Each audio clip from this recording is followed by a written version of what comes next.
Joining us now is the Vice Chair of the House Rules Committee, Republican Congressman Michael Burgess of Texas. Congressman, welcome to the program. Good to have you. Thanks for I actually want to start. Welcome.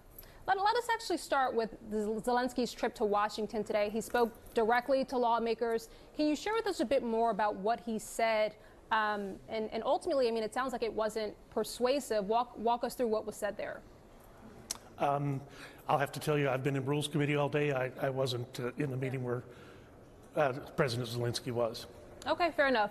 So let's actually turn there and turn to the vote to formalize the House impeachment inquiry. I know that you have said previously that, quote, the American people deserve answers. What answers do you expect will come out of the inquiry that we don't already have? Well, what's going on in the Rules Committee today is largely procedural to formalize the investigations that have already been occurring in the Committee on Oversight and Government Reform, Committee on Ways and Means, which is a tax committee, and of course the Committee on the Judiciary, which is ultimately where impeachment proceedings reside. It's, I mean, this is precedent that was set twice when the Democrats were in the majority in the past couple of years. The formal impeachment inquiry, in fact, in 2017 came to us basically in December, rather suddenly, in the Rules Committee. So this is something, it's not new. This road has been traveled now a couple of times before, but at this time, the purpose of the Rules Committee, purpose of the Speaker asking the Rules Committee to do this is to set formally the rules that are going to govern the investigation. No, I understand, but I just wanted to circle back because I didn't quite hear an answer. What answers are you expecting to ultimately come out of this that we don't already have? Well, I should say that I've not prejudged what answer should come out of the entire process, but as has been reported, you know, going back to the very first part of this year when Republicans did take the majority, the significant number of suspicious activity reports that the previous Congress had basically ignored. And those suspicious activity reports generated by financial institutions reported to Department of Justice, Department of Treasury. As the committee began to look into those suspicious activity reports, a rather complex web of different companies and different relationships involving members of the Biden family, and it became almost impossible to follow. That's when Chairman Comer of the Oversight and Government Reform Committee asked for additional authority to begin to delve into some of these corporations that were collected to apparently receive money from foreign governments, and it's a lot of money. So that is the basic, that's the spark, if you will, that initiated these whole proceedings. I take your point about the spark, as you call it, but I do wonder, some legal scholars, certainly a number of your Republican colleagues, have seriously questioned whether there is any evidence to pursue this inquiry and ultimately whether this should be the priority right now. Does that give you any pause moving forward?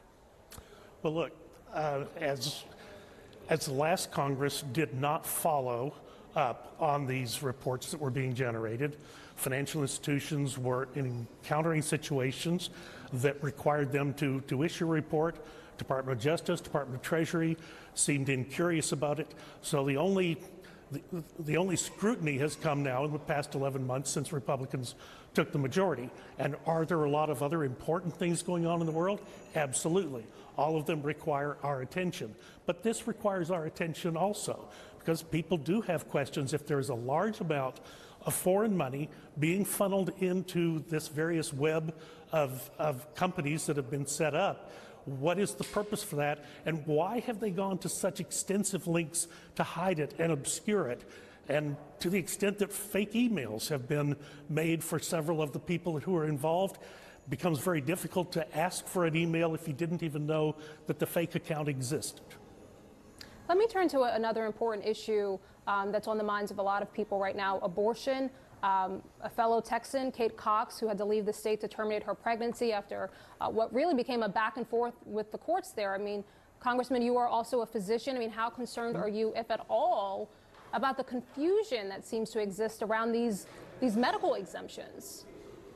Well, just going back to the Dobbs decision itself, I thought it was correct that those decisions were returned to the state. It never seemed logical to me that the Supreme Court would be the the place where that would be generated. I know I've had constituents for years who were concerned about that policy in this country. So now it's correctly been returned to the states. The states make the decision, and you know what? If people in the state don't like the decisions, they can then correct that problem at the state level. But let me just ask before I let you go. I mean, you're a doctor. I mean, how would you feel about courts intervening with a decision or a recommendation that you have made for your patient?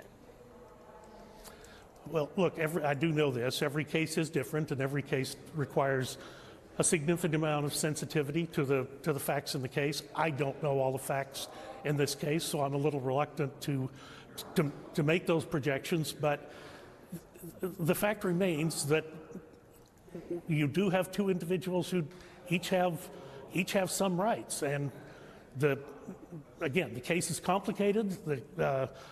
The condition, my understanding, is not uniformly lethal to the baby. There are considerations here for how do you get to the best decision for all concerned.